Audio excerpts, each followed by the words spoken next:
wrestling promoter throughout North America. I kick every one of their asses.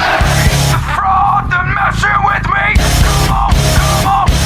In a court of law, I took on the United States of America, and I kicked her ass. I took on WCW, and it took me a while, but I kicked their asses. Not because I was an asshole, no. Ask me, Mr. McMahon, what's your secret?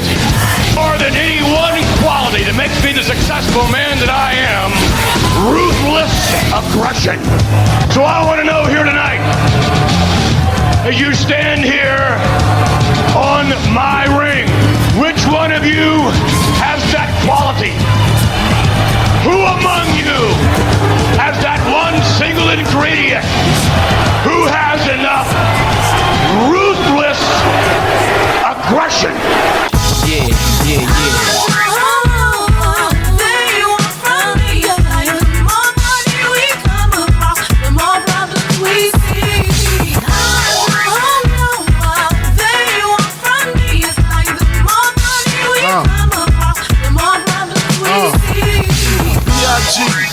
PPA, no info for the DEA, federal agents. Backbone Wrestling Network, welcome back to the Ruthlessly Aggressive Podcast, episode 92. It's me and Logan. We're here again. We haven't quit. We're on the Backbone. It's been great. Smooth transition for us. Not a smooth transition for Raw. It's almost SummerSlam. I know you're excited. Probably not. Logan, are you excited? We are in the go-home week to SummerSlam 2003. The SummerSlam. Yeah. We have a feed to run now, so we can't be quitting on shows. So we've got to keep pushing through. I did used to have this SummerSlam on tape, so it is one I'm looking forward to kind of rewatching because I did watch it a good bit when I was a child. So, but yeah, I mean, watching through the TV doesn't get you super duper excited. Just because I feel like some of the matches have kind of ignored the rivalry and focused on others, so we'll see how it goes. Like kind of with the Shane, Bischoff, Kane stuff. RVD's just kind of a tag along, but we'll talk about it. Yeah, it seems like it snuck up a bit.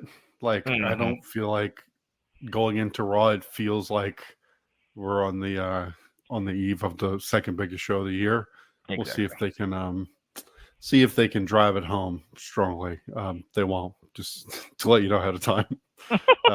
Raw's been bad. I think we broken 4 on Raw in the past few of these. So definitely not since we moved to the Backbone. We may have hit one episode. We may have hit 4, but not above. No, definitely not. Stuck at the 4 line. We'll see if they break it tonight. All right, let's dive in. I got no news here. I'm guessing that if there's anything juicy, it'll be after. It'll probably be the fallout to what happens at SummerSlam. But for now, we're just churning and burning. We'll see. We'll check the news after and see if anything's happening. But as it is, we are in Grand Rapids, Michigan for Raw. This will be the August 18th, 2003 Raw. And to open this up, we will start with the highlight reel. Of course, Jericho is one of our participants in the chamber. But more pertinent, he has an issue with Kevin Nash that we've settled tonight as they are set for a hair versus hair match. So, of course, he starts off by bragging that he's going to cut off all of Nash's hair. And then when it comes to Sunday, he will win the title in the Elimination Chamber. And he says he's going to bring out the only man who cost him the title and is the reason he is not the champion right now. And that would be based on the last Elimination Chamber. And that would be HBK, Shawn Michaels. But as HBK comes out, Jericho immediately says he doesn't have time for this. He's got a big match to prepare for and bails out. So instead of Jericho confronting HBK, we get Evolution to take over hosting duties. Triple H flubs a couple times on this. I don't know if he realized and just figured he might as well roll with it because of the Evolution Chamber several times during this promo. He puts over, like they usually do, that it shortens your career. You pay the price you pay is your career, et cetera, et cetera. He talks about his injury from last year, how he spent 48 hours in the hospital. Basically just talking a bunch of shit to Shawn, who eventually is over it, strikes him. But of course, the Evolution numbers catch up to him. They start jumping him. To the rescue comes Nash, who is golden blonde at this point. very suspicious given he has a hair versus hair match. I don't know why he would choose to dye his hair. You know, but anyway, that doesn't last long as they neutralize him too. And finally, we need Goldberg to come out here and finish the job and finally have Evolution backpedaling. So a pretty straightforward chamber build segment just to get everybody out there in the hype, the hair versus hair match. It was, nothing too groundbreaking or didn't have anything too memorable as far as the promos went, but they didn't drag it on too long as they do in some of these Raw promos, and it did at least have a purpose. So it wasn't bad. I don't think it was that great. It was just kind of there. Yeah, and Goldberg does accidentally spear Nash, of course. So he does. Oh, true, yeah. Take out the big guy. Jericho says he's going to make Nash Big Daddy bald. So that was the one good line he got in there. Like you said, I don't know if he did it on purpose or if it was a flub, but he did call it the Evolution Chamber multiple times. He also said he was going to walk out the World Heavyweight Championship instead of champion. So he also flubbed that one pretty hard. And I liked how Evolution was representing all of the primary colors. They were wearing blue, red, and yellow, so representing all the primaries there. Yeah, Triple H's shirt in this one was ridiculous. It was like a short sleeve turtleneck sweater, some bullshit. It was awful, but yeah, Randy had the blue on, and Rick had the Tweety Bird yellow shirt on, so looking snazzy as always. But yeah, the big thing was Goldberg was trying to spear Triple H, but ends up hitting Nash. So, but yeah, it didn't drag, and it kind of got across its purpose for us. So, not a bad segment at all. Right, and not the last we'll see of pretty much anyone in this segment. So exactly, that's not a bad way to open the show. Mm-hmm. We then go to Test. He's trying to smooth talk Stacy. Say things are going to be different this time because, of course, he has won her services, whatever that means. He owns her, is what it amounts to. But then he quickly shows that he's a scumbag and says that he's going to treat her like the slut that she is. So, really wholesome stuff here. What a piece of shit! What a piece of shit old Test is. I mean, he just like, I feel like he's actually this way in real life for some reason. So I don't know. He always rubs me the wrong way. But yeah, this was real bad for sure, and it gets even worse later. Right. Well, the good thing, Logan, you don't have to worry about him being like this now because he's dead. Yeah, that's true. So fuck that guy. I'm just kidding. Right. Piece of shit. Yeah. All right, so with that, we'll go to our opening match of the night. It's going to be Trish versus Molly. Of course, we've had an ongoing deal with this as they had the triple threat last week where Molly kind of outsmarted Gail Kim. So we get a rare pre-tape promo on this of Trish against like almost like one of those old school just abstract blue backgrounds or something. Yeah. Very normal baby face stuff. The delivery's good, but it's just her saying she's going to win the title back, et cetera, et cetera. There's some awkward spots I thought early, like Molly, who's very good. I don't know if this is like her not being able to get Trish up or Trish not working with her correctly, but she would go for a couple times. She went for like, I know definitely on the shoulder breaker, she went to get Trish up, and it was like she couldn't get her up well, and they kind of landed awkwardly, and that happened like at least 2 or 3 times throughout this. I don't know what the hell was going on with them, but like anytime it was any kind of thing where she had to pick up Trish, I find like it's like it wasn't working out. She couldn't get her up, so that was a little awkward. But anyway, Trish works her comeback, but quickly before this could really get going, Gail Kim runs out and derails it, so kind of interferes on Trish, but they keep the match going as Trish is able to take her out, but she's right back into it and jumps Molly in the ring, and then the ref has to now call it a DQ. So it really wasn't much of a match. It was just to build that Gail's going to be kind of a pain in the ass, given that she lost the title, and now that she's heel, she's doing the whole gimmick where like if I can't be champion, I'm not going to let the champion have a clean match ever. So, and they cut away pretty abruptly after this. It was like they didn't really let it have any post-match really, as they cut to the next segment pretty fast. So, again, not much of a match. I want a half a star because what they did do, again, was a little botchy because, like I said, a few of those slams looked a little janky. I didn't know what was going on between them. Mm-hmm. Yeah, I went 1. Just not much going on. Again, I feel like I pointed this out a lot lately, but it's been another fairly aggressive women's match. I feel like they really get after it And that may have caused some of the botchiness of it all. They kind of got over aggressive, but they really throw some strikes and really lay them in. I feel like Trish hit like a pretty good spine buster at one point. I thought that was good. Um, Gail takes a pretty sick bump off of a shoulder block on the hardest part of the ring at one point. So before she causes the DQ, but yeah, not the best. They didn't get a ton of time to do much, anyways. But yeah, like you said, it wasn't the cleanest, but again, a kind of aggressive, heavy strike match. So not the worst, but not the best either. Right. And just continues the issue that we have nothing set for the pay-per-view, so I guess this will be something that continues on after. But like I said, we cut away pretty abruptly and head backstage where we have Austin. He's all smiles, but obviously he's not happy with them. He confronts Evolution. Kind of tells them that they've been feeling themselves lately and they're a little cocky and everything. So he's making the main event for tonight. He's like, since they like to be out there. So he makes the main event Orton versus Goldberg, which is not a huge shock. This is kind of finishing up what they've been doing, as the whole idea has been Goldberg's running through. He beat Flair finally. So now he has to face Orton. So that kind of makes sense. Orton seems a little worried at first, but then he realizes, of course, he has Evolution to back him up. He then makes some smart ass remarks, hoping that things don't get too crazy out there or chaotic. And Austin says he'll make sure that doesn't happen because he's going to have a special enforcer, which of course is going to be him. And Flair's expression here, like his mouth is like wide open. His mouth is agape, if you will. I just thought his expression was really funny when Austin revealed it. So, whatever. This is, again, the logical end to what they've been doing with this whole thing with the Triple H Goldberg stuff. And, their tendency on Raw is to try and insert Austin this stuff to give it more juice because he's Steve Austin. So, I wasn't shocked that he ended up being the special enforcer.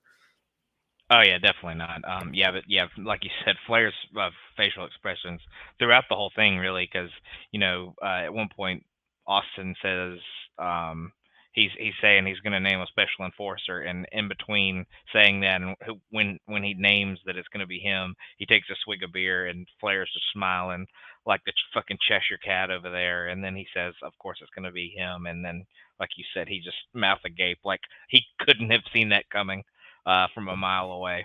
But I mean, this is just Goldberg working his way through Evolution. He's fought Flair, now he's fighting Orton, and seemingly Sunday he's going to finish the job by taking out Triple H. So, not a bad little segment, but yeah, you could kind of see this one coming from a mile away. Yeah, like what did he expect? Yeah, special enforcer, and that's going to be Rodney Mack. Special enforcer is going to be Triple H, so y'all can do even stupider shit. Yeah, I wasn't shocked there. Also wasn't shocked that Shane comes on and cuts a terrible promo. He says he walks out on the ramp, says that he will not face Eric at SummerSlam because he's going to beat him down tonight. And tonight he has a gift for Kane too. He goes behind the curtain and then comes out with a gas can. I guess presuming that he's going to light him on fire or whatever. But his delivery here, like I'm not anti-Shane. I know you're a big Shane guy, Logan, but he has been very cringy in these few weeks doing this Kane stuff. Like he comes in dressed in his bootcut jeans and stuff. He just comes off as like a dork. Like everything he says seems really forced. Like he's trying to be badass, and he gives these weird deliveries, like screaming everything. It just seems really off-putting. Like I feel like this has been real rough from Shane. Yeah, no, I mean, I'm a Shane O'Mac guy, but more when it comes to his, ring stuff and his matches and his brawls and stuff like that. I like how he gets or does that kind of stuff. But yeah, his promos have always been kind of cringy. He feels like he tries to say things like super forcefully, but he's trying to be cool, but he's like not cool at all for some reason, so yeah, I definitely have never been a big fan of his promos. And it like works when he's supposed to be like spoiled rich kid heel trying to sound like a badass, and like you're like, okay, sure, you're a badass, but here we're supposed to buy him as like babyface hero, like tough guy badass that's gonna beat up Kane. And then the Eric stuff is just, the whole idea behind it is stupid in the first place. But but he's never been the best promo. But yeah, like you said, it does work when he's kind of that heel prick. But when he's trying to be tough guy, babyface. It just doesn't. It just comes across as kind of corny. Protecting his mama. Yeah, which he's not doing a very good job of so far. So. Right, it's a real poor job. Yeah. All right, let's go to Goldust. He's with his new protege, Lance Storm. He's very hyped up here. Goldie was he was all fired up, and the gist of it is he tells Lance he wants he's got to prove himself. He wants him to go bust in the Divas locker rooms, tell him some dirty words, and then lay a kiss on him. So the first semblance of non-consensual sexual activity we'll see on the show. Not the most egregious, believe it or not. So I would not take that advice, Lance. Bad advice from Goldust. Well, at least this was just the suggestion of it. It didn't actually. Right. Yeah, true. We didn't see it get carried out, which was, I mean, obviously not that being carried out, but him, like the segment, like with him going in and doing whatever he was going to do, we never get to see. So that was sad that never happened. But we do get him sent in, but we don't get we'll see what the end game is. What we do see is a live feed of Linda in her office in Connecticut, which looking is wooden as possible. Yes, looking very mannequin-like. This whole setup looks very like, it doesn't even look like the 2000s. This looks straight out like 1998. This whole setup she has with a computer, and it's so weird because they're like, and here's Linda at her office. They don't really say. I don't even know if they say they're going to interview her or anything. It's like, and here's Linda at her office, like. So something bad's going to happen because anytime they have some based on what happened with JR, anytime you're remote somewhere and they have the camera on you, it's just not gonna end well. So yeah, we'll see what happens to Linda. Poor Linda. All right, so here we go. We have the all right, so we go to Test versus Steiner. I'd prefer if it was Trish versus Steiner. Test versus Steiner in the human trafficking match, meaning that whoever wins gets to own the services of Stacy Keibler and I guess the rights to her personhood. So we start the match off. It's a lot of good old Steiner clubby stomp is what he pretty much does. It's all him on offense to begin. And then very shortly into this, Test starts selling a leg injury. And he keeps on selling it like he blew out his knee or something. So you kind of know where this is going, but they draw it out for so long. Oh yeah. I was wondering, like, how long are we going to do this? Like, you know where this goes. And like, the thing is, the longer you do it, the stupider it comes off. Mm-hmm. So it's like literally like 4 minutes of him selling the knee, and then the officials come out and they're bringing him out the ring. And then of course, at the end, he was faking it the whole time. He turns around and hits Steiner with the boot on the way out. Covers him and then wins the match, and then of course wins Stacy. My issue, and I know you're a big, you're a tough critic on the refs, Logan. Why in the ever living fuck would the ref count after all that? Like, why would he be like, well, guess I have to count? It's like the dude obviously just cheated. He just worked all of you. He spent 4 minutes faking a leg injury. Like, the ref doesn't even admonish him for it. He's just like, well, guess I'll count. Like, this is so stupid. Fuck, I gotta count. Fuck,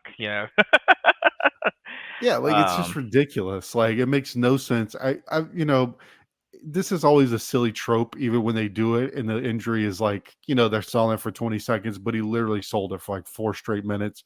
They're helping him out. Why would they let him get it? Especially given the stipulation is like why does the ref want this poor woman to be like abused by this man and owned by her? This was all so stupid. I hate it so much. I've hated this feud the whole time, and this is just like a shit cherry on the shit sundae. This is a dud. It's terrible. I hate it so much.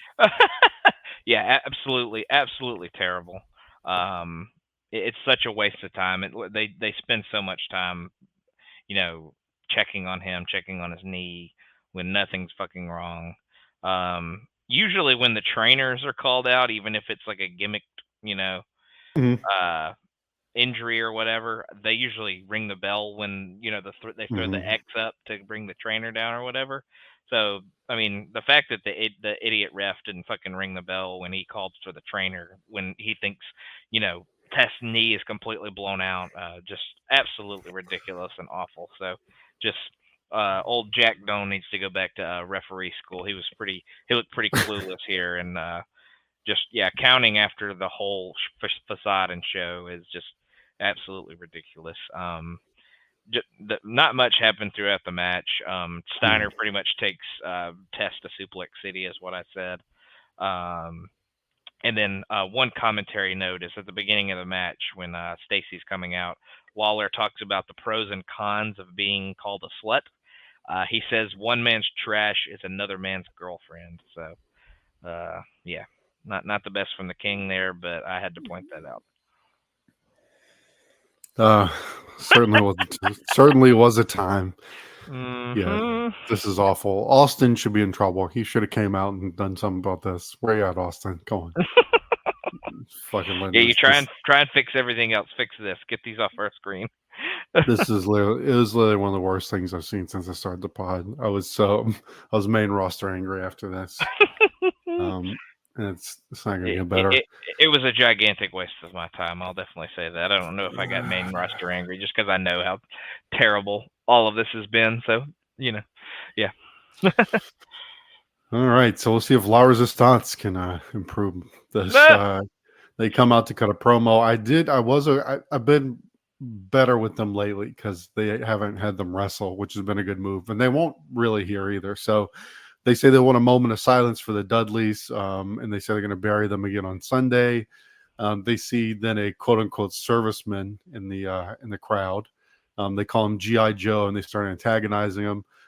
They ask him how many innocent people he killed last year, which is a brutal line. Yeah. They get a kind of a cheap slap. I don't know if they slapped him or just kind of pushed him or something. He kind of pie faces him pretty much, yeah. Yeah. And then so the Dudleys come out to the rescue, of course. Chase off La Resistance. They get the guy in the ring to a big pop from the crowd. They start waving the flag, but Swerve, he turns on them, and he's actually in cahoots with La Resistance. They lay out the Dudleys, and JR says he's no more of a military man than Saddam Hussein. Which actually doesn't make sense because I believe Saddam Hussein, I mean, not American military, but yeah, if you want to be literal about it. But so it was just adds another person. I guess it builds a little intrigue as to who the hell this guy is going into the match. And again, like I said, with them, what they've been doing, I still prefer this. This is not amazing, but it's better than them being in the ring and doing like their horrible 2 moves that they have and selling. Like it makes them, like, to me, this gets them a lot better heel heat than going and having a shitty match and then having some fucky finish. Like, this is much more effective, at least. Yeah, them doing their developmental offense. Mm-hmm. But yeah. But yeah, this is an effective segment. Obviously, it seems to add a member to La Resistance, so maybe he's a little bit better in the ring than the other two, so maybe he can kind of save them in that department. But we'll see, I guess. But yeah, the one big line was comparing the French sympathizer to Saddam Hussein himself. So yeah, just a ridiculous line by JR there. But yeah, an effective use of La Resistance for sure. If they're, like you said, it's probably better to keep them out of matches and in these segments where they can kind of fuck around with somebody. Yeah, let's hope the match of the pay-per-view is, I'm hoping for 5 minutes tops, if not much longer than that. I'm got my fingers crossed. All right. Don't pray too much for that one, I'll say. All right. We cut to Linda again, which again, these are very foreboding. As we keep cutting to Linda for no apparent reason, just showing her in her office. It's like they keep cutting to you in a horror movie, like something bad is about to happen. I will say what ends up happening is not what I was expecting. Well, we'll get to it soon enough. Before you go to the next thing, I didn't pay attention to what she was looking at the first one, but she is absolutely on WWE.com when they cut it to her this time. She is, I don't know if she's like editing the website or something like that, but she is definitely on she's definitely on WWE.com when they cut to her this time. I paid attention to what was on the computer, but just absolutely ridiculous. Like, just, I guess she's just trying to get imply that even she's looking at like news on WWE.com and stuff, but just she's working in Java doing some coding on the site. Yeah. Oh, Linda. Oh man. There's no way. She is definitely on like 700club.com or something. I don't know what Linda would be on. She wouldn't be on the internet, let's be honest. Yeah, as I say, she's very. I can't imagine she's very technologically savvy. So, All right, so we'll go to kind of our hour one, I guess, main event, and that will be the hair match that we've been hyping the past couple weeks. It's going to be Jericho versus Nash. Again, like I said earlier, no one seems to, in commentary, they'll mention it, but no one is making any note that Nash's hair is like platinum blonde for some reason. Like they just don't acknowledge that. But anyway, we start off with some Nash offense, the slow knee strikes in the corner, his generally slow paced attack that he's sort of known for. Not a whole lot of heat here in the early going, given that it's a hair match. It has some build, but I just don't think they built up the stakes a whole lot. Jericho takes over the drop kick, does this tried and true, taking the turnbuckle off, the pad off, like he does like every single match. Still not talking about Nash's hair being bleached blonde. Can't get over that. He keeps Nash grounded for a while, but he ends up flying into the posts. They keep working around that. Jericho gets the walls, but Nash is able to power to the top to the rope. So Jericho complains to the ref, thinking that he won because he doesn't realize that Nash got the rope. But for his bullshit, he ends up eating a jackknife. But Jericho does the old sticking the foot up on the rope move at the last second, so he survives that. And they were actually building some heat here. I thought Jericho was really good throughout this. Like Nash was fine, but I thought Jericho with all his heel mannerisms, and he kept this moving because in the early going, when you got Nash doing his knee strikes in the corner, that was not doing a whole lot. But Jericho's doing a lot to try and get the crowd into this and build some heat. We get the big boot, but Jericho sneaks a low blow, and he gets a brass knuckle shot in, and that's all she wrote, and he wins the match. Again, I thought his energy brought this up to decent, and then, of course, after we go, I mean, it's like the quickest post-match of a hair match I've ever seen in my life. Like, go straight at him with the shears, but really only cuts like a few chunks of his hair out. Like, he never even gets the clippers out or anything. They kind of sell like, oh no, but he cut enough to fuck his hair up. But it's like, that's not really what a hair match is supposed to be. You're supposed to shave him bald. Like, so that was kind of a little flat as an ending, even though you knew Nash was going to lose this. Like, they're not cutting Jericho's hair. Come on. Like, obviously Nash has something going on. Why'd he dye his hair? And so like, it just felt like the match itself, I thought was fine. Like, I went 2.5 on it, but it just felt there was no gravity to it. That you didn't really feel the stakes. And then by the end of it, not even really cutting his hair in any real way. Like, put it this way, we'll see him later in the night, and Nash obviously cut more of it off. So, I mean, that tells you something, right? I mean, come on. It's just, so it's a little flat. It still looks fucked up at the end of the night, but yeah, he does obviously clip a little bit more off of it. But yeah, this is the most obvious result in the world once you see Nash with the bleached hair. I mean, me as a like 9-year-old watching this, obviously still thought Nash was going to win somehow, but watching it as an adult and seeing that is like, oh, of course he's losing because he's obviously cutting it for something else that he needs his hair to be bleach blonde for. So I thought it was a very competitive match, shockingly enough, more than I would have thought, and even more surprising that like Jericho controls a good bit of it after the opening few minutes. Jericho, I think he's like the best at doing the foot on the rope at the last second, because no matter when he does it or where he does it or how he does it, I just feel like he waits till the absolute last second and gets his foot on the rope. I think it was I think that he's probably the best at doing that overall. He's kind of like Kurt with the 4 and 7/8, does the pretty good kick out of kicking out at the very last second. So. But yeah, I call that another refereeing mess up here, as he absolutely should have DQ'd Jericho when he raked his eyes. That absolutely should have been a disqualification, and Jericho should have lost his hair. But obviously he uses that to get the low blow and the knuck shot in. So that'd be an amazing into a hair match, like a hair match ending on a DQ. DQ on an eye rake to the ref, but. I'm guessing they're saying he couldn't see and he didn't know whose face he was grabbing, but come on now. But Jericho gets to keep his lovely mane. So, but yeah, I went 2.5 as well. The match was surprisingly, like I said, more competitive than I thought, and I thought Jericho did a pretty good job of making it entertaining. Yeah, it felt very much like exactly what it was. Like, hey, I have to cut my hair anyway. You want to do a match? Yeah, sure, why not? We'll figure something out. Like, yeah, certainly was no like luchador, mass versus mass match. Oh yeah, or anything like that. Yeah, exactly. All right, we cut to a quick vignette where we see the God. SHIT. God. There's a little girl. Her cat, Mr. Snuggle-Lot, is stuck in the tree. So Rosie is going to save it for her. The camera cuts away so you can't see him do it, but presumably he jumps up into the tree and grabs the cat. He comes back, and the girl says, should she pay him? And before she gets anything, Hurricane comes out and starts going on a long diatribe of why she doesn't need to pay them because they're superheroes and this is their job. As that is happening in the background, we can see the cat attacking Rosie ridiculously, and he ends up losing the cat, and he tells Hurricane that they have to get out of here. And then we end on the girl's face as she realizes her cat is gone, and she's no better than she was before they showed up. So completely absurd comedy stuff, and I thought it was pretty funny. I mean, Hurricane is very funny. The absurdity of the whole thing. They went full in on the stupidity, and I was fine with it. It was a fine, like, little few-minute dumb comedy thing. This child has the most annoying voice in the history of television. Mr.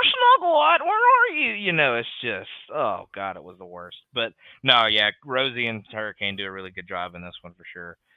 Rosie with the physical comedy of getting attacked by the obviously a dummy of a cat eventually. But, yeah, good stuff. Pretty funny. But, yeah, the kid's voice annoyed the absolute shit out of me, so I will say that. And the SHIT will have a match here. He's going to be facing Rodney Mack with a returning Teddy Long.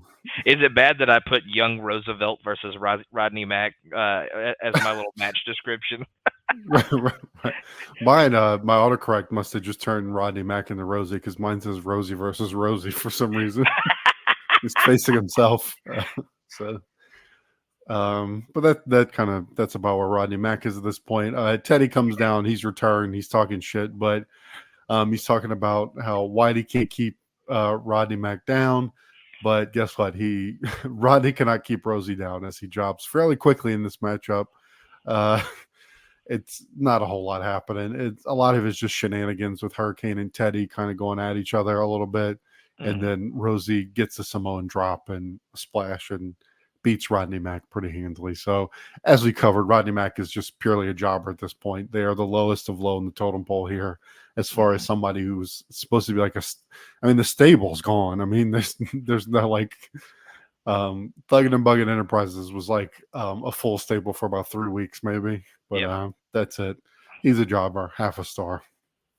Yeah, I mean, yeah, Jazz got hurt. Yeah, I'm pretty sure Nowinski is retired at this point. So Rodney's the only one left standing, and he's not doing too well. So yeah, half star. Not much going on here. Like you said, Rodney's kind of aggressive to kind of come out, but Rosie obviously quickly weathers the storm and hits his little swinging side slam to get the win. But yeah, not too much going on this one. Yeah, if you're enhancement for Rosie. For a guy who has shit on his that is true. on his gear, that's not a good for your future. All right, we now go to Linda, of course, via satellite, where we're actually going to interview her here. She talks about her injury she sustained from Kane. She has 2 herniated discs, but she's been going to therapy. Like, I'm never one that's not into these, like, long wrestlers or whatever explaining their injuries. And like, if I thought I wasn't into it before, if I thought it wasn't the most exciting thing, I did not know it could be worse. When Linda's explained, like in her droll, like, I had 2 herniated discs when I'm going to therapy, and they do not think I'll need surgery. She has that neck collar. I didn't know what it was at first on there. I was like, what does she have right there? Is that like it was like some kind of weird bowl or something? A pillow? Like, I had no idea what it was, but it's her neck collar from her neck injury. So she's saying, she should be fine. But the doorbell starts ringing. She goes, and like the worst acting ever, she goes, "How did you get in?" And yeah, it was awful, horrendous. Yeah. It's amazing. Like we've said, some of the McMahons aren't the greatest actors in the world, but she is just like, how is she even from the same family? It's not even. I don't understand. Right, like she makes Steph look like like Margot Robbie or something. Yeah. How did you get in? And I was thinking maybe this could be Kane, but it ends up being Eric, who's being very, I don't know, very sleazy. He says he's here to please Linda. And he says, just kidding. He's actually wants to let her know he's going to hurt her son. He then says, because he's still upset about Shane stealing ECW. I was like, are we serious? Is this really where we're going with this? Like, he's getting revenge that Shane stealing the companies and all that. Ridiculous. He then very uncomfortably starts pinning her hands and forces a kiss on her, tells her not to fight it. She's a big-breasted beauty. And then we kind of cut away to a break. And at this point, I was just like, what in the absolute fuck are we doing on this right now? Why did anyone think this was a good idea? Any thoughts on this before we see the response back at the arena? I mean, just horrendous all around. He basically he does sexually assault Linda in this, and she's obviously hurt as well. So he's not only sexually assaulting a woman, but an injured woman at that. But yeah, just Linda's acting and just overall woodenness in her character is just it's the worst. Nobody wins for this, and like you said, him being pissed that Shane took WCW away from him, and like that being part of why he wants to hurt Shane is just absolutely ridiculous. It has nothing to do with what they've talked about so far. And like, I know we're supposed to just like suspend disbelief on this, but in the past they have done things and thought about these details, like when Triple H does the merit, when they do the drive-through wedding or whatever with Steph, like it's insinuated that Triple H has his own little camera in the car. Like the way that this is shot, it's like a cameraman is shooting this. Like there's a cameraman just sitting there filming him assaulting this woman at her home. Like what? I'm pretty sure I've heard on Bischoff's podcast too that like Vince was there and like was coaching him up and like telling him like to really go in on it, and like it was super uncomfortable for Eric and all that good stuff. So but yeah, I'm pretty sure he's talked about this on his pod about like how Vince was probably there and like coaching him up how to basically sexually assault his wife. So it seems like that's got to be like the only purpose, because it sure as hell it's not entertaining. And it really has nothing to do with what's going on. Like Linda and Eric, like what is that? Like, is that really relevant to any storylines we have going on? I mean, they try and pull Shane into this, but they could try and justify all they want, but it's just them trying to be like, it's just like they've done throughout me doing this podcast in this era, like trying to do things that they think are like provocative, but they're just kind of really stupid. Like it's like they think it's like scandalous and controversial, but it's just horrible, like gross. D-level, like it's bad. It's bad, awful. And then we come back to the arena and Shane steals a car to, I guess, because he's going to go to the rescue, even though. Okay, they're in Connecticut. He's in Michigan. Yeah. And also, why is he stealing a car? Why would he call the cops? Why is that on his first inclination? It's also stupid. He's going to steal a car on camera. Come on. Well, he was on his flip phone, so there's no telling who he was calling. It's the whole thing. This is like some of the worst I've seen. That's like 2 segments on this show that are like 2 of the worst things I've seen since I started the podcast. Yep. Just horrible. Man. All right.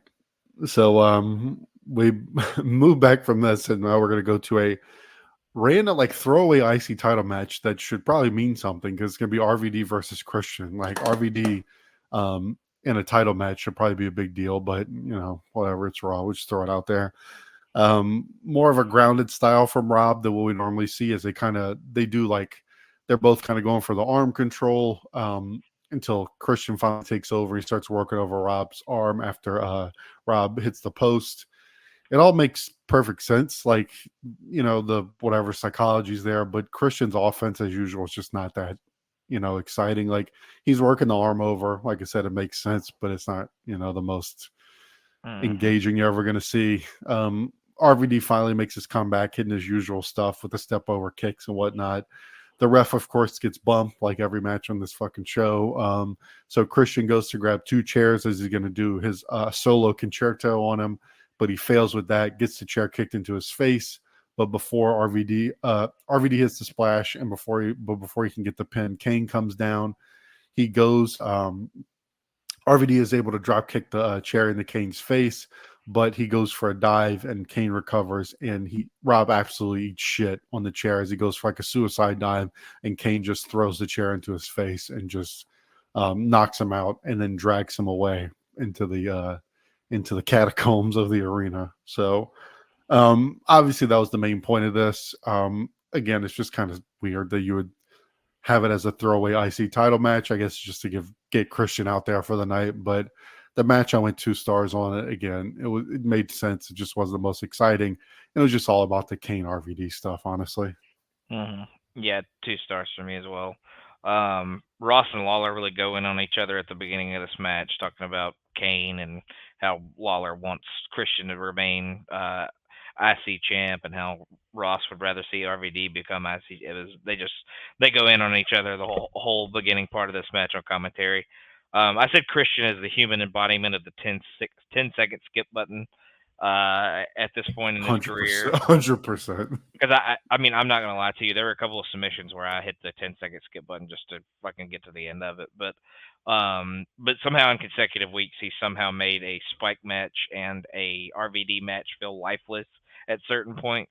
So that is quite the feat that he's pulled off. I think he gets better later in his career, but at this point, he's just he is the most 10-second skip person I think I could possibly think of. I thought the Van Daminator was pretty sick. And then of course, like you said, RVD has the belt pretty much won, but Kane comes out and he goes after him, and he crushes him with the chair on that suicide dive. So, but yeah, like you said, more to get over that rivalry and kind of screw RVD there at the end. But a solid match, but another Christian boring, kind of lifeless, crowd killing match. Yeah, I'm glad they did something with RVD and Kane, because this is supposed to be the match at SummerSlam, but everything Kane has done seems to be about other people. Yeah, so exactly. I'm glad they at least did a little bit of something with them. Mm-hmm. I agree. All right, as if one abusive situation was enough, we now see Test is backstage, and he's very uncomfortably having Stacy dance around for, of all people, Rico and Stevie Richards. Jesus Christ. Somebody is. I don't know if it's Vince or whoever, I'm assuming, but somebody's really. I mean, I know their thing would be like, well, he's a heel trying to get him over as like a scumbag. It's like someone is definitely getting their jollies off on putting all this stuff together. I mean, they're definitely feeling some kind of way. And haven't they been like teasing that Rico is kind of like ambiguously like homosexual, right. Maybe a little bit, maybe not. So this pretty much kills that, because he wants to see Stacy strip in the locker room. So if they're trying to play that character at all, it's not going to work at this point. But I mean, I know he's with Miss Jackie, but like, are they buddies, or like they've never really laid out their relationship, I guess. So but yeah, just gross. And Test is wearing like a towel, like it's really weird. Like like most people just wrap a towel around him, but he isn't like bunched up under his like crotch and stuff. It's weird. It's just weird. Yeah, Austin needs to stop worrying about fucking Evolution, and he's got other fish to fry backstage. Yeah, he's got multiple fucking sexual assaulters on his roster. Get them out of the way. Let's get this sorted out here, Steve. I don't know why you're worried about Evolution. Yeah, and Linda was worried about firing Steve Austin for, attacking the superstar. Right. Not going to fire Eric for basically. Yeah, we were having matches, over a woman's, livelihood.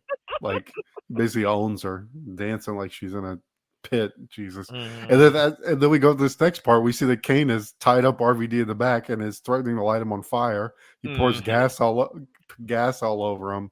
He starts striking the matches as if he would. And, if this is real gas, it might have ignited, the fumes themselves can ignite Logan. But anyway, we find he's just kind of teasing him with this, but pretty tense moment for RVD. Sticks a rag in his mouth, like brutal stuff. But his reasoning is, he says he's not going to do it because that's what they want him to do. I guess it's like, Kane's delusional or whatever. that they always try and get across. But yeah, just another thing, like the cameras are here. Like maybe try and help this guy. He's about to murder him, light him on fire. Maybe do something, man. Don't just sit there and film it. But whatever. Pretty sure no human wants to see another human get lit on fire either, even if it's for entertainment purposes. That's not something somebody wants. So Kane should have just lit him on fire because nobody wanted that. I guarantee you.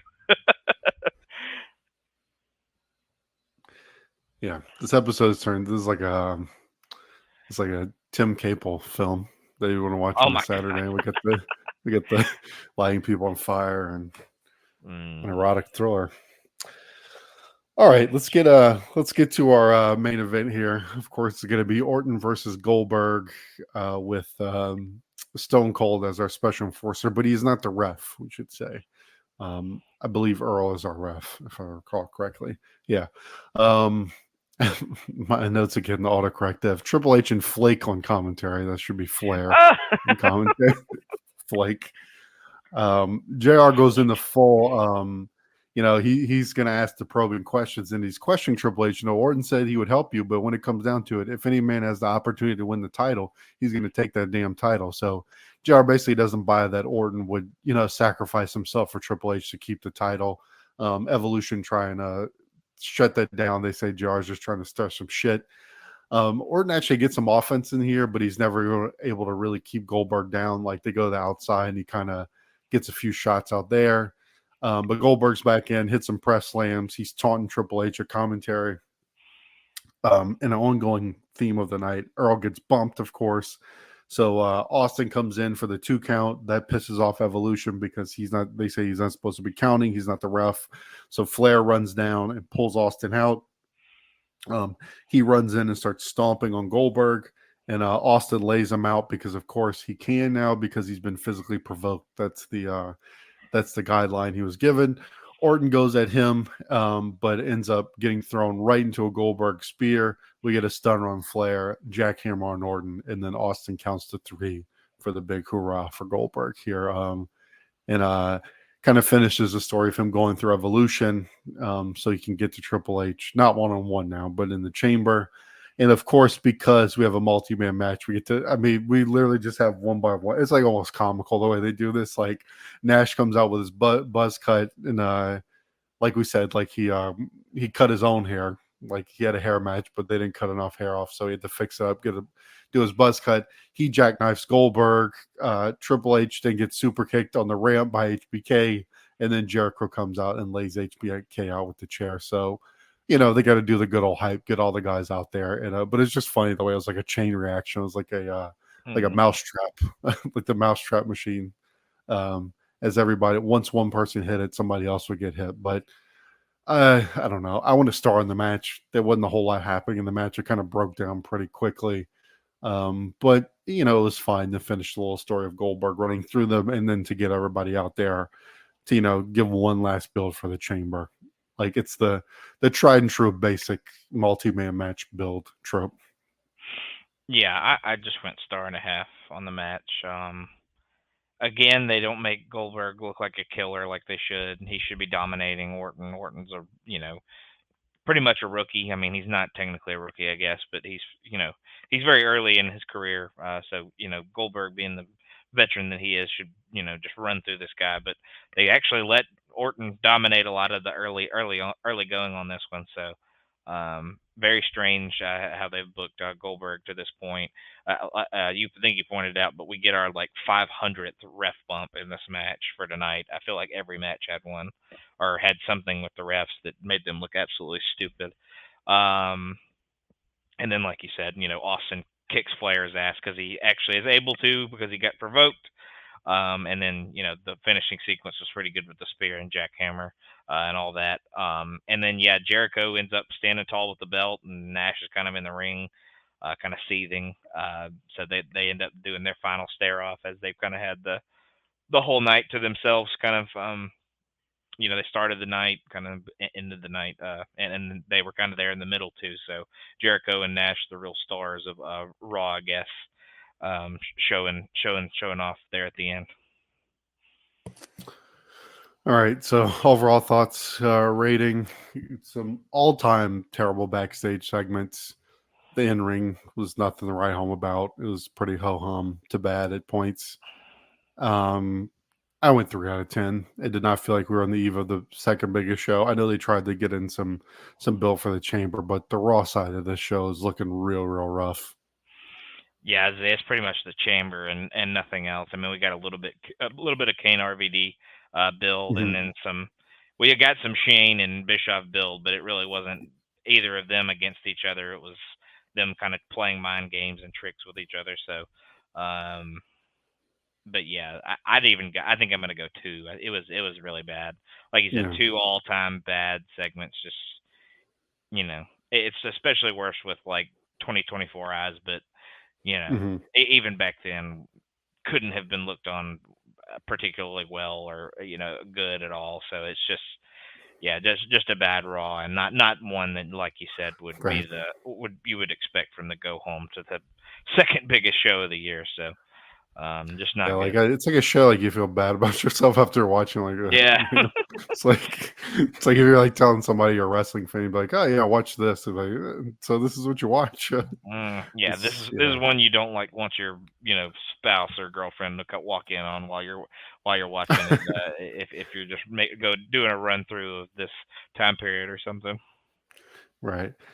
They do have a shot for the pay per view because I mean the chamber you do have a lot of talent in there as Oh yeah, usual in the pay per views of this era. Like they have a chance with these. Like RVD and Kane are both obviously capable, um, so they could come out okay on this. But the build has just been and the shows themselves. Like thankfully, it seems like a lot of the worst of this is not going to be on the pay per view. But yeah, it's just the rough stretch continues.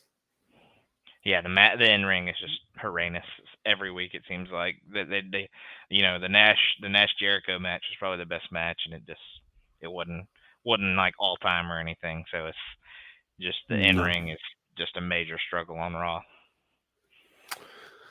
All right, let's head to the SmackDown side. This will be our August 21st, 2003 SmackDown. We are in Detroit, and we open with a long recap like they always do on SmackDown, but we go to the ring. Angle returns after Brock's betrayal. This is his first time being back after that.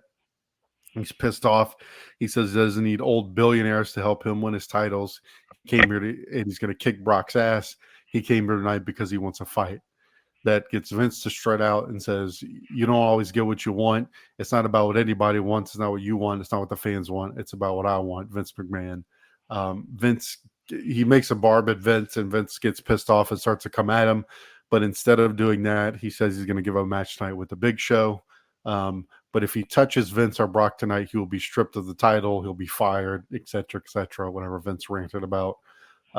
Kurt's still pissed off. Big Show comes out, and Kurt calls him a stupid son of a bitch and says that he wants a fight. So he goes right at him. They go at it in the aisle and have to be separated by officials. So Vince and Show regroup. We see Show is destroying the office backstage, and Vince hypes him up and says, tonight, if Kurt wants a fight, he will get Big Show in a street fight.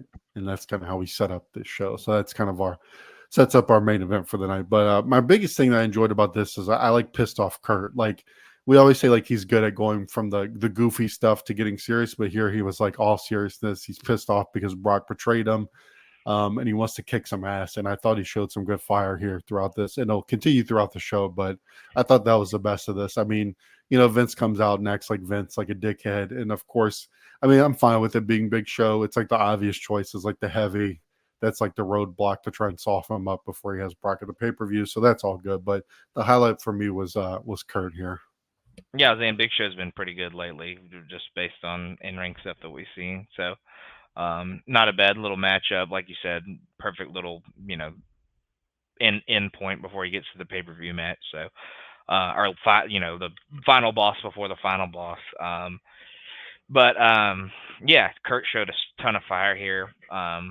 Like you said, he can usually turn on that psychopathic part of him where he starts foaming at the mouth and he just wants to beat the shit out of somebody pretty well. So, but yeah, he wants to beat the shit out of Brock and Vince, but he'll take it to anybody who's gonna they're going to put in front of him. And I like the Big Show destroying Vince's office, even though Vince at multiple points tries to get him to stop and he just won't.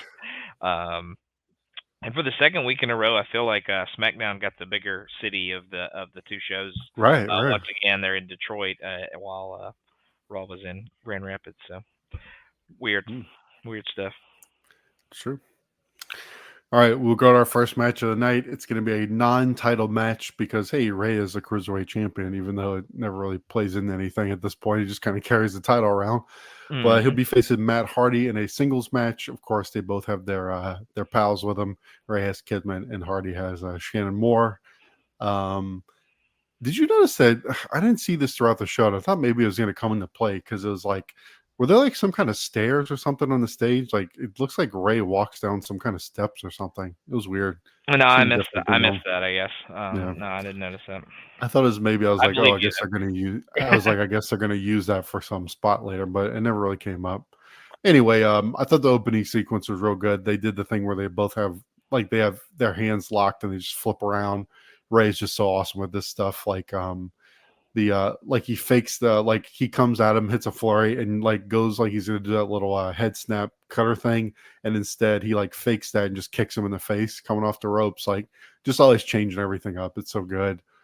We get some nonsense on the outside, and that gets Kidman ejected as the ref thinks it's him using the chair, but it's actually Shannon Moore. So some heel chicanery here. Matt takes over with a side effect, but Ray's right back at him with a flurry. The crowd is so into it every time Ray hits these little sequences of moves.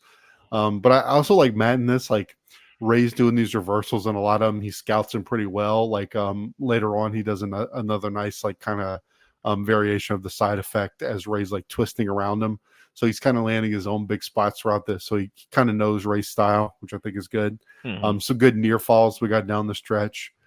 Shannon's able to save Matt from the 619, but Zach Gowen comes now out and sneaks a cane shot on Matt Hardy, which causes them to eat the West Coast pop and lose this one. So kind of building their ongoing little rivalry. But I went 3 stars on this. Good match, very entertaining. Ray is just firing all cylinders. And it makes me wonder why could we maybe get a cruiserweight title match at SummerSlam, because Ray can like pull out a good match in his sleep on SmackDown. Like, let's give him like 50 minutes on pay-per-view. I don't know. Like, maybe instead of having, La Resistance, can we get a Rey Mysterio match? But good stuff as always from him. Yeah, even if it's like a respect match with Kidman or something, like just to have some kind of match between Ray and somebody for the cruiserweight title. But yeah, 3 stars. I thought this was really well done. These two have a ton of chemistry with each other. Obviously from earlier in the year when they did the cruiserweight stuff when Matt was champion. The Matt facts tonight were has never lost his cell phone and that his pants were hipper than Rey Mysterio's. So two gems as always. Cole really pushes the fact that this isn't a cruiserweight championship match because Matt Hardy is 7 pounds over the weight limit, which is an absolutely ridiculous thing. I think you have to be 220 pounds, and they point out that he's 227. So they constantly harp on that, which is an absolute ridiculous thing. Ray hits a pretty awesome moonsault at one point. Hardy also hits a pretty brutal clothesline at one point when Ray's going for Shannon Moore. And then, like you said, Gowen gets involved. Obviously, him and Matt are supposed to have a match at SummerSlam. We'll talk about something that Gowen gets into later. When we talk about later in this episode, but yeah, he gets involved, helps Ray win. So, but yeah, really good match. These two have a ton of chemistry with each other. So, yeah, sad to see the fact that Ray will not be on SummerSlam. All right, Brock has arrived here. He speaks with his, his boss Vince here. Vince explains to him that he's giving him a nice tune-up match tonight against Zach Gowen. Brock is, of course, excited about this. And, it's always funny to me when he's supposed to be like this badass and he talks so Midwestern. Like here he says, he's like, that's good because I'm going to break his stinking leg. It's so corny. So just kind of sets that up for to let us know that he's going to destroy Zach Gowen tonight. Yeah, he's just a good old Midwestern boy at heart, but you can't shake it. But yeah, Brock wonders why he doesn't have a tune-up match, and Vince, of course, gives him one with old Zach Gowen. So we'll see how destructive and ridiculous that gets later. All right, we get a recap of the A Train and Taker saga that's been going on, and then we see that the orgy crew, the swingers, are in the building here. They're all juiced up and ready. We then go down to ringside, where Michael Cole is here to interview Zach Gowen's mother, a very stoic lady, I must say. Surely can't go poorly. She's very proud of him, but she doesn't like to watch him wrestle. She doesn't like to watch him get thrown around. Tells you how his career's going. That's the main thing she thinks about. It's watching him getting thrown around. Cole, of course, very serious here, says, "You must be concerned with the match that was just made minutes ago." She says she can't believe this. He's like, he just said he was going to break his leg. And then the thing that killed me most about this, they're just trying to build sympathy. There's going to be a factor later, but I guess this is like his brother, the little brother or something. It's like some little kid, but as we're about to get into the, we're going to get Billy and Noble against the Bashams. So right as she's sitting down, because we're ringside, and goes to hug this kid, Ass Man just starts playing right as she's sitting down, and it just took me out. Like, she says that, he's like, "I'm an ass man." After this extremely serious, somber moment, they're gonna break his leg, and the Ass Man just hits. It was incredible. I loved it. That's amazing. Yes, a Colette Gowan, I think was her name. Oh, there we go. Something, or Colette, something like that. Some name in that vicinity. She kind of reminded me of my aunt a little bit, so I kind of get the. I definitely thought that she kind of looked like my aunt a little bit, but yeah, she's very concerned. Cole has a awful shirt on here. It's like white, and it has black stitches over the pockets and stuff. He looks like he's trying to go Texas Western a little bit or something like that, but it looks terrible. Looks absolutely awful. But yeah, she's worried about Zach's leg getting hurt, and she's appalled by Brock's words. His leg, but she's appalled by Brock's words, of course. So, but yeah, good little teaser for what destruction, like I said, we may see later. And we should probably mention too, they're billing this as this is his hometown crowd. Mm-hmm. I guess he's from. I mean, I didn't remember him being from Detroit, but I mean, you know how it goes. He could be from 120 miles away from Detroit, and they're gonna. Let's see, he's from. My goodness. What's that? No, the name of I cannot pronounce where he's from. It's Michigan, but it's spelled Ypsilanti. How do you pronounce? Ypsilanti. Ypsilanti. Let me look at it, and I'll get back with you. You just move on, and we'll I'll see what I can do. You practice, and you practice, and we'll popcorn read. All right, but anyway, like I said, of course we hear the Ass Man music because it's going to be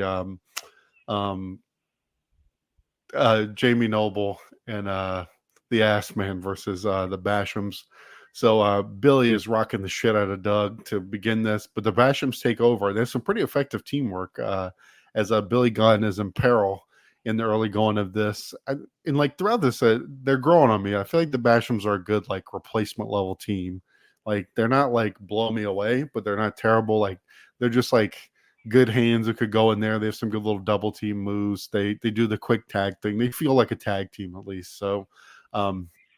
But Billy actually hits almost like an RKO to kind of get the hot tag. Uh-huh. And then Noble is awesome here in the hot tag. Nice chain of suplexes here. His elbow drop from the top rope was absolutely beautiful. Just killer height on that. Shaniqua, though, breaks up the pin attempt here, and then she absolutely crushes Tori and Nydia with a double clothesline. Probably the spot of the match, honestly. She wrecked them. She took their fucking heads off. But them, yep. in the chaos, though, the Bashams are able to use the cat of nine tails, Shaniqua's dominatrix accessory, and they use that to kind of get. And they also do the Killer Bees deal where they swap out. So Noble thinks he's winning it, but he's actually trying to pin the fresh man, and they steal it with a roll up there. So Yeah, this is another like really good match. Actually, I enjoyed this quite a bit. I went 3 stars on this. I was not expecting it. I mean, obviously, I like Noble and Billy Gunn's really good for some power stuff, but I think the Bashams like are holding their own here. I thought that I like the chaos of the finish here with her taking out Tori and Nydia and them doing the Killer Bees thing. It just gives them like a gimmick at least. Like they just, like I said, they feel like a team, which you don't always get in this era. So, yeah, a surprisingly really good match. Ypsilanti is how you say it, apparently. Oh, of course. Yeah. Why? Right. But I had to tie that back. My first note in this is the Tory versus Nydia and Noble feud, aka the partnership that they formed now, is the Test and Steiner of SmackDown. The difference is this one this one is entertaining and has added new wrinkles throughout. So this one has been going on for the entire year, pretty much. The partnership, the rivalry, the whatever you want to call it, has been going on since the beginning of the year, kind of like it seems like Test and Steiner kind of have. So, but this one's entertaining. This one's good. This one's added a few things here and there and hasn't been terrible. So I had to point that out, that each show kind of has a rivalry that's been going on a while, but one's way better than the other. I thought Jamie Noble absolutely killed it in this match. He was doing awesome. Worked his ass off to make Doug and Danny both look super good. And like you said, Shaniqua, as green as she is, taking out both girls with that awesome clothesline, made her look like an absolute monster. So I think, as you know, maybe as vanilla as we may get on the Bashams later in their run, I think they're doing a real good job of presenting them well so far. So I would go 2 3/4, a little lower than you, but yeah, just a solid match that you really wouldn't have expected just looking at the names in this one. Right. It's like I always say, man, like SmackDown, they have a lot of filler, but they know how to make entertaining filler. And this is like a perfect example, like a match that should be a throwaway and they at least make it like fun. So good for them. Yep. I wonder if there's any country songs about Ypsilanti. Ypsilanti by morning. From Detroit. I don't even know if that's accurate, but it's all right, the home Brock, of Zach Gowen. You and I have a leg to stand on. Tonight, according to Brock, because that's what he tells him. Oh, God. So pretty much tell him he's gonna amputate his other leg in front of his mother and the small child, who maybe is his little brother's nephew. I don't really know, honestly, but anyway, we head to this. So it's going to be Brock versus Zach Gowen. Zach Gowen looks like he's walking to his executioner. He kisses his mom before this, knowing he's about to be murdered. Brock wants to shake the mom's hand. She refuses, gives him a nasty scowl, which allows Zach to get a dive. So he then tries to use his prosthetic as a weapon. But at that point, that's where any offense he has stops, and then it becomes total destruction. Brock kind of toys with him a bit until he ends up cracking him with a chair and a nasty, just a vicious chair shot. Zach does a blade job that you can't see it too much here. Like he's bleeding. Like you can see it's a pretty good one, but as the match goes on, it is just like a horrific blade job. He is wearing the crimson mask. Yeah. Yeah. And then so Brock, at this point, it's, the ref just DQs it to give Zach Gowen technically the win. But then Brock just starts F5ing his leg into the post. I thought the mom's reactions were kind of interesting because, like, she was pissed, but I didn't find she was, like, reacting like, that he was trying to kill him. She was more like, she was, like, scolding him like you would a kid. He's like, you cut that out. That's enough. Like, as he's, like, trying to destroy his leg. He continues with the chair, just wearing him out. The officials come down; they can't stop him. His mom jumps over the barricade to check on him, and finally, it looks like Brock's relenting. And this is where you can really see like the blade job. He is just pouring blood. They get the stretcher, they load him up onto the stretcher, try and bring him out, but then Brock chases him down, throws the stretcher over. And again, the mom's just like scolding, "Will you just go away?" Like you would think she would be like crying or something, but yeah. Yeah, and then of course Brock does the deal where he wipes the blood on his chest. It just a brutal segment. It definitely gets Brock over as a monster, which is its intent. It's another thing. Like through all this, kind of like I said on Raw, and this is not the same kind of thing, but there's part of me that's like them putting this together, and you could there's part of me that's like, man, like for Zach Gowen, like, this guy just wants any chance he could get.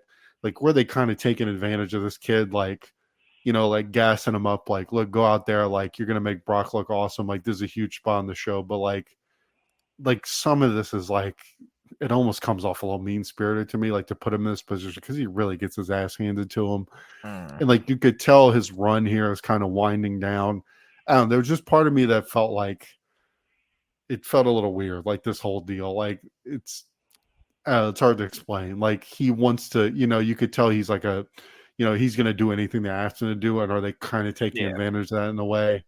It was a little weird for me.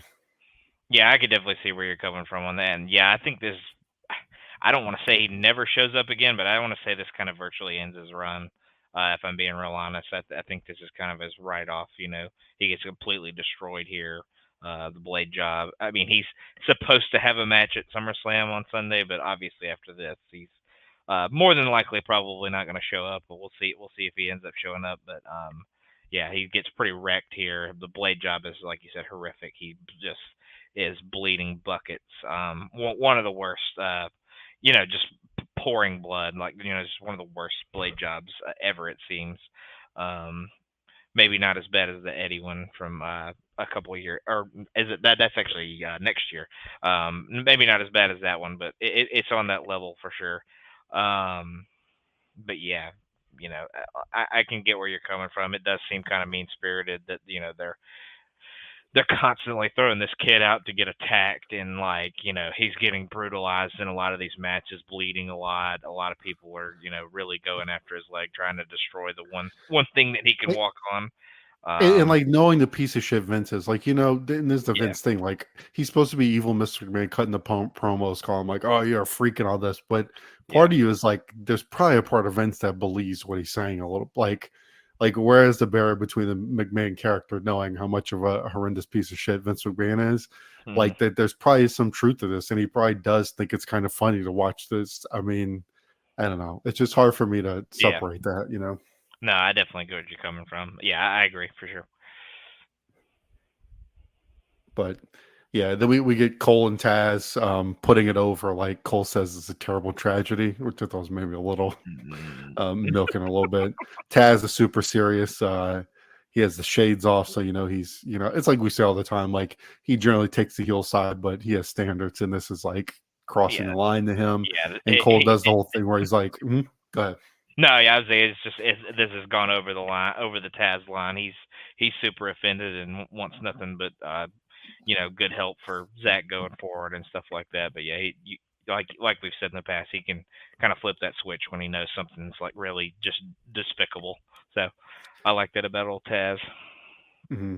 And Cole's like, he's trying to channel his JR, but I feel like it's hard for him because he just doesn't come off as authentic as JR. Like he's doing the whole like, he's like, I know I try to be objective or whatever, but I hope something really bad happens to Brock Lesnar. He acted like an ass. I hope Kurt Angle beats his ass at the pay-per-view. And it's like, I know what he's going for, but it sounds kind of forced coming from him.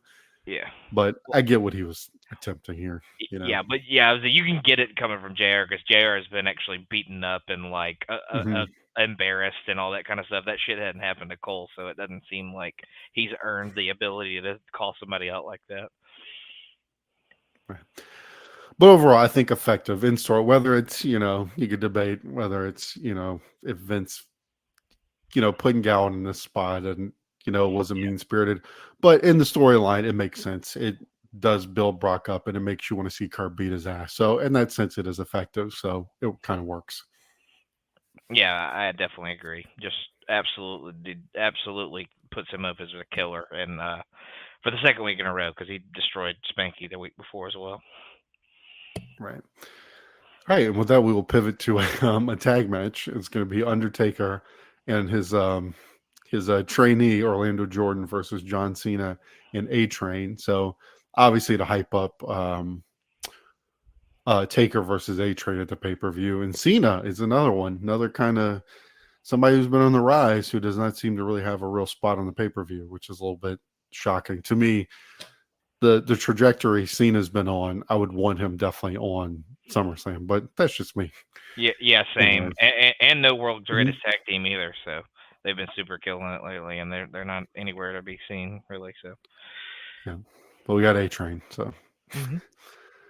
all right. Cena says kill the beat. He, of course, fakes like he cares about Zach Gowen and tries to sound somber, but really he's here to talk shit. He says maybe you should walk on some peg legs, and he sucks because he's from Detroit. And what he says something about whatever, and then he calls Detroit the biggest crack house in the the world's biggest crack house. So just shits all over Detroit. So a good fiery rap from Cena here. Good healing off, but. Yeah, that's how I know Vince doesn't give a shit about Zach Gowen, is because he lets him get fucking destroyed the segment before, and then obviously just lets Cena go out there and double down and shit on him and shit on his city and all that good stuff. So right. This is a weird match though, because this ends up almost being, it kind of plays out almost like a handicap match.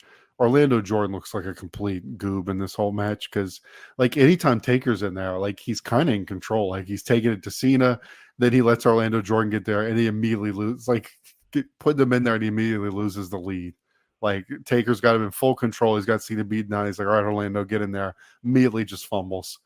And so he gets Taker back in there immediately for some pure strikes. And then Orlando Jordan's able to stop A-Train from using the chair. But then he gets a derailer immediately. So, like, the one good thing he does, he immediately gets wiped out. Taker continues to try and basically fight both guys, and he just can't keep up with it. Train ends up sneaking a chain shot in, and then Cena gets the cover. So, yeah, like, really my biggest takeaway was that Orlando Jordan just looked like a complete jobber, like, totally useless. He is of no benefit to Taker in this. He really is responsible for them losing the match because he does nothing of value. I guess they want to make Taker look vulnerable, because, you know, A-Train's a big underdog in this. So I guess you want to make it seem like he's got some kind of shot. But I went 2 stars. It was fine enough, but it was weird. It was, like I said, kind of like a handicap match almost. yeah, I went 2 stars as well. Yeah, like Orlando Jordan's like the coach's kid that's terrible, but the coach wants you to pass the ball to him. So Taker's like tagging him in just to give him his opportunity, but he gets his ass kicked the whole time. And like my one of my only notes is Jordan's only purpose out there is to get his ass kicked by either Cena or A-Train, whoever's in the ring. But like you said, Taker completely dominates when he's in there. It's virtually a handicap match, but I think it's no little deal that Cena gets another pinfall on Taker. I think that's a big deal that he gets another pinfall on him, even though it's due to a weapon shot. I think Cena getting another big victory over Taker is a big deal for sure. So good for him. Right. So yeah, fine enough, and it gives some spotlight because this is a pay-per-view match. It's again, a lot of this is not like, you know, the most compelling build, but it's at least gives a little shine, gives a little spotlight, reminds you that it's happening at least. So that's worth something. It's not compelling yet until you get to the next segment, of course. I'm just kidding. Sure. Where we see Sable waiting in a very provocative outfit for A-Train. She calls what he did very impressive and wants to thank him for what he did to Stephanie. Starts rubbing on his very hairy chest, oily man, and then gives him the key to the penthouse. And it's insinuated that she's going to repay him with some kind of sexual act. So, yeah, given a current day lawsuits, this is quite a little segment. Imagine the weird shit that A-Train's probably into as well. Just ridiculous. Right, you know. You might not want to think about that though. Yeah, a lot of piercings. I mean, his name was Prince Albert, so we might be some weird shit going on down there. Oh, I think it's a shoot. I think he's got it. Oh, you think so? Yeah, I can see it for sure. Yeah. I'll reach out on Twitter and ask him. We'll get him on the show. Mr. Bloom, do you have your penis pierced? Mr. Bloom. All right, so continuing this, like the trend we just said, it's we got to give a shine to all these matches. So of course we have a 4-way on a fatal 4-way. So we're going to throw in a tag match here. It's going to be Eddie and Rhino versus Benoit and Tajiri. Rhino comes in looking very funny, riding in the lowrider with Eddie. I don't know. I thought that was and what is Taz? He's like, somebody called a zoo. There's a Rhino with a lowrider Cole. But the majority of this match it's honestly Benoit getting worked over in the early going, and it's well done because these guys always go hard. Like Benoit selling his ass off, everybody's laying their shit in. But good kind of change of momentum spot as Benoit's able to kind of maneuver into the superplex, and kind of he and Eddie are both knocked out, and he's able to get into Jerry for the hot tag. Well, I thought it was a real fun hot tag. Here he comes in, doing a springboard, laying in the kicks, but he accidentally nails Benoit, and that allows Rhino to come in with the gore and actually pick up the win here. So, I thought the main goal of that finish, I thought, was to make Rhino seem like he has a chance, similar to what we said in the last match with A-Train. Like, Rhino definitely does not seem like Rhino and Tajiri definitely don't seem like they have any shot in this. So it's just to kind of at least put some doubt in your mind, like give Rhino a little bit of cred. But I like that the ending is also, after the match ends, Eddie makes sure he sneaks in a belt shot on Tajiri and Rhino to show he's the top dog and like stand tall with this. So I thought that was a nice little wrinkle at the end too. But 2.5, a solid match to build this. All these guys can go. I thought it was a well done match for what it was, to just shine a little spotlight on this, even if it's not the most interesting thing you're ever going to see. Yeah, I went 2.5 as well. I love Benoit and Eddie starting the match out, stiffing the shit out of each other. They seemingly do that every time they're in the ring, just chopping the absolute mess out of each other, hitting some sick drop kicks and stuff like that. So just really good tag work all around by all four guys who are all really good wrestlers. I thought the gore to finish was really sick, and like you said, I like Eddie not only cracking Tajiri with the belt, but also his partner Rhino to show that, like you said, he's the top dog, and he's not going to give his title up easy come Sunday. So yeah, just a really solid match. Not going to blow your socks off. I think if they were given a bit more time, they could have really put on a really awesome match. But it was to get all the four guys in the ring, and show that Eddie's going to do anything and everything he can to come out the U.S. champ come SummerSlam. All right, and with that, we are at our main event. It's going to be Kurt versus the Big Show here in a street fight with the goal of softening up Angle for SummerSlam when he faces Brock. I love the start. Again, kind of builds off the opening of the show. Like, Kurt's pissed off, so he just jumps Big Show around the ramp during the entrance. They kind of work their way down to the ring, and the whole early portion centers on them with this table. They get a table out from under the ring, but at first it's not even set up. They're kind of just doing moves onto the table as it's flat. So I thought that was interesting. Like, you don't see that a ton. But Angle keeps fighting off Big Show. Kurt almost gets powerbomb, but knocks him with a chair up in the air. So I thought it was a nice little spot. The physicality is real good in this one. They don't. One thing I like about this match is it definitely didn't fall into like street fight, like walking brawl with kind of lame sort of weapon shots throughout this one. Like, they were really laying shit in. Like, all the big spots really hit and look physical. Like, they work their way outside. Show gets the steps, like just nailing each other back and forth. Kurt keeps avoiding the kill shot here. Like earlier, he avoids the power bomb. This one, Big Show tries to throw him into the post, but he avoids that, and then rolls Show onto the steps and gets the ankle lock. I thought this was a real cool break too. Is like Show uses the steps and kind of like, I don't know how you say, like crab walks up the steps.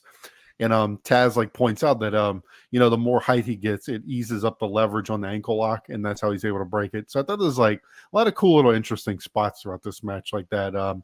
Finally, we end up on the announce table, and Kurt does this like vicious. It was almost like the Sabu thing where he kind of sits on the chair, and like he jumps off of the stairs and just sits on the chair on top of Big Show. But I mean, it looked brutal. Like, just smashes him with it.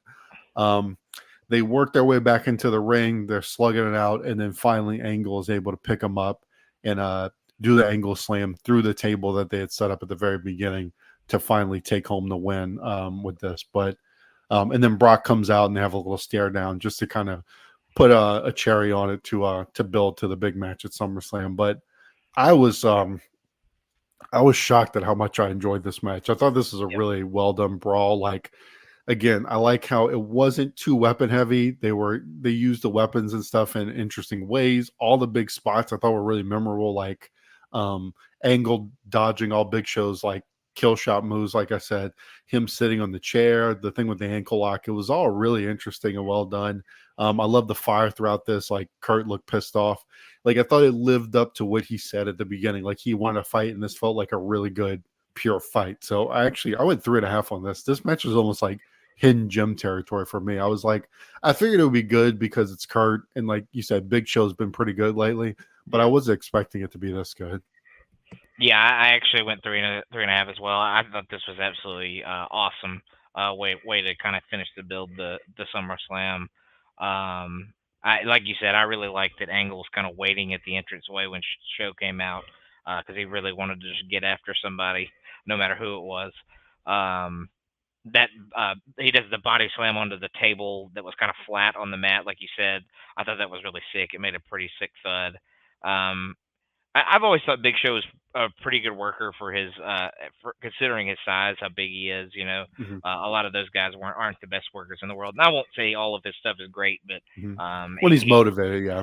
yeah. When he's motivated, I think he's pretty solid in the ring. And like we said earlier, and like you just said, I think he's been really good in this run. He had a good match with Taker last week, I believe. It might have been 2 weeks ago, but it's been recently. I feel like he's been putting in a lot of good work in this run lately. So, but on top of that, I think his best stuff has always been with Kurt.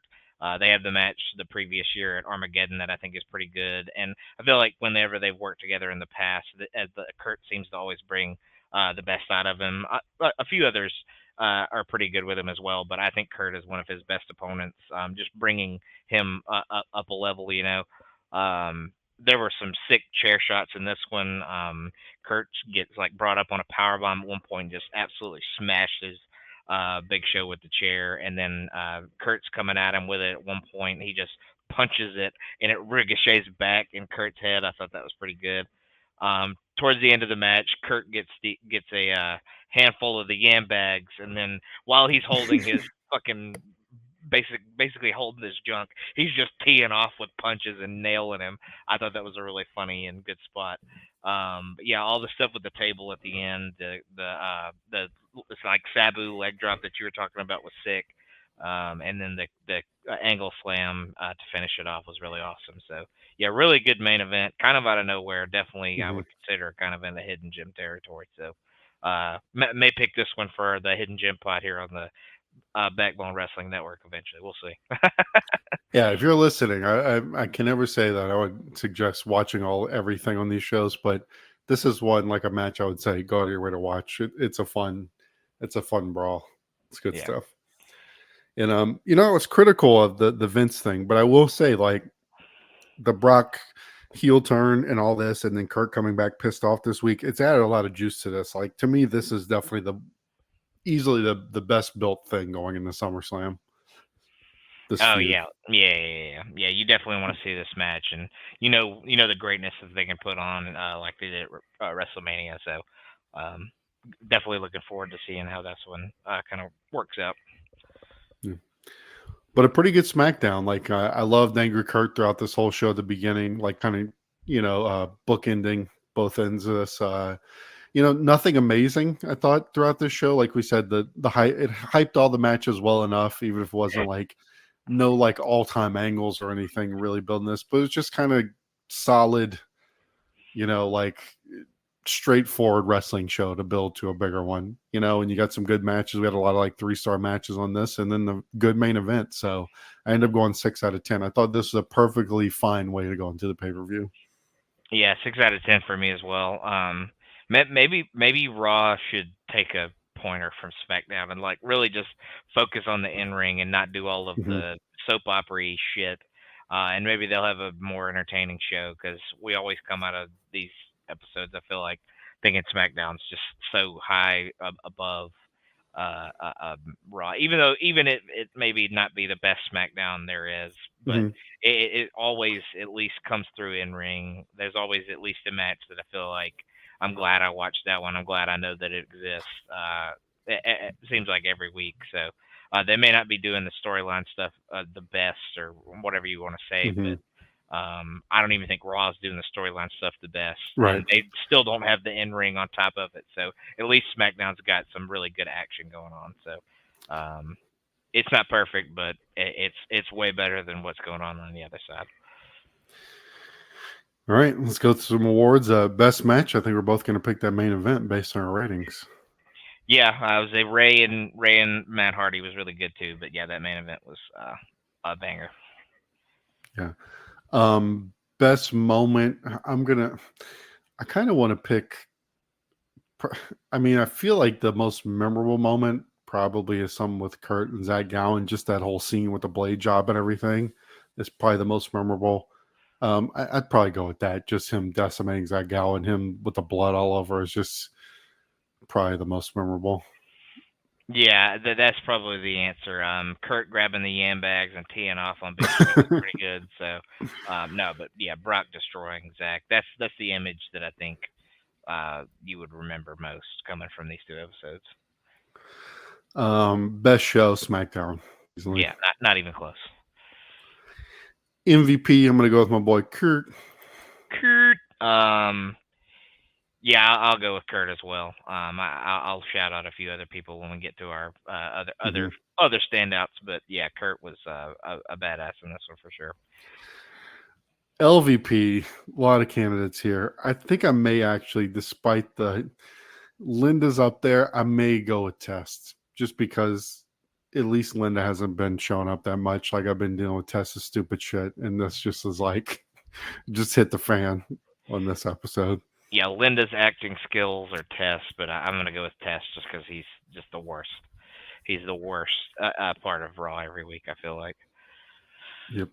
All right, let's be positive and let's say some standouts here. I believe you said Ray is definitely on there for me. Yeah, Ray and Matt, I'd say Jamie Noble really killed it in that tag match. I thought he was really good. Jericho was really good in the Nash match. I was going to say Jericho too. I thought he kind of carried that match. Yeah. Shaniqua looked really good on the outside for the Bashams there. I thought, if we're ever going to give her a prop or anything like that, this is probably the week to do it. So she looked like a killer. And the Bashams have looked good so far too, as well. So, and Cena, I'd give him some height to, he beat Taker again. So there's that. Jamie Noble, that was a sick ass hot tag. Oh yeah. Yeah, definitely. Right. Real quick, I'll run down since we are on our next episode. We will be covering the pay-per-view. It'll be SummerSlam 2003. So we will have La Resistance versus the Dudleys, Taker versus A-Train, Eddie versus the four-way, Kurt Angle and Brock Lesnar, Kane and RVD, Triple H, Goldberg, Chris Jericho, Shawn Michaels, Randy Orton, Kevin Nash in the chamber. And I believe we will have one more match. I don't know if they announced it, so I'll keep that one off because I don't know if that just ends up happening. I don't remember it well, but I'll say not sure about the other one. I don't know if it was announced, so we'll keep it a secret. I got you. I'm still excited. I know it's been kind of sucky a little bit, but I'm always excited for the pay-per-views. And they've shown in the past that a bad build does not always mean a bad pay-per-view. So. Yeah, absolutely. I don't think it's going to be one that blows our socks off, but it may be better than you remember it. I'll say that. All right. But with that, thanks for listening. Thanks everyone who has transitioned over to the Backbone with us as we keep rocking and rolling through this era.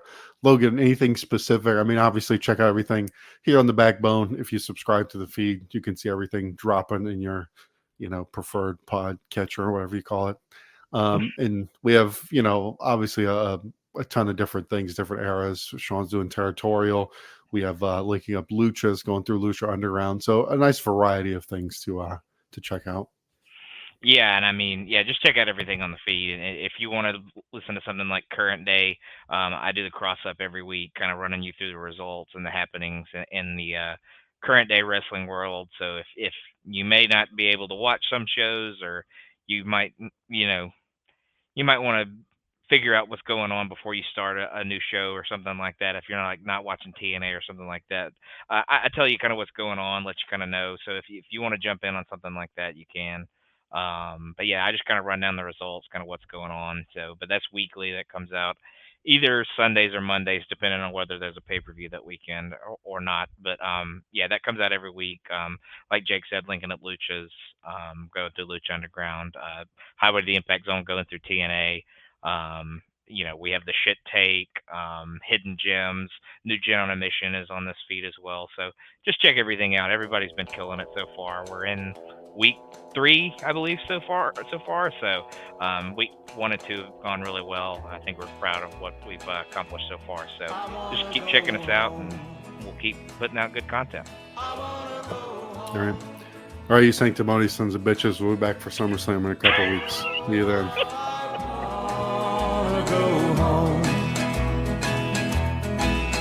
Last night I went to sleep in Detroit City, and I dreamed about those cotton fields and home.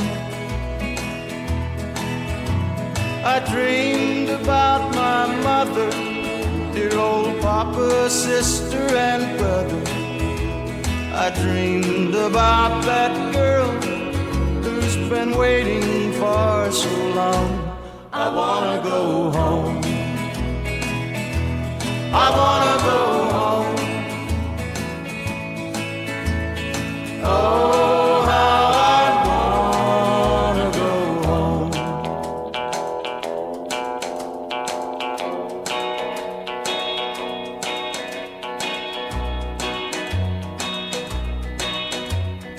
Home folks think I'm big in Detroit City. From the letters that I write, they think I'm fine.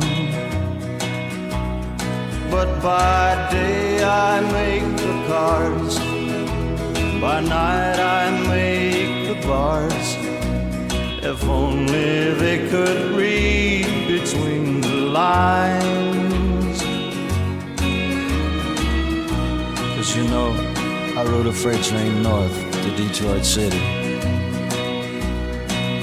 And after all these years I find I've just been wasting my time. So I just think I'll take my foolish pride and put it on a southbound freight and ride. Go on back to the loved ones, the ones that I left waiting so far behind.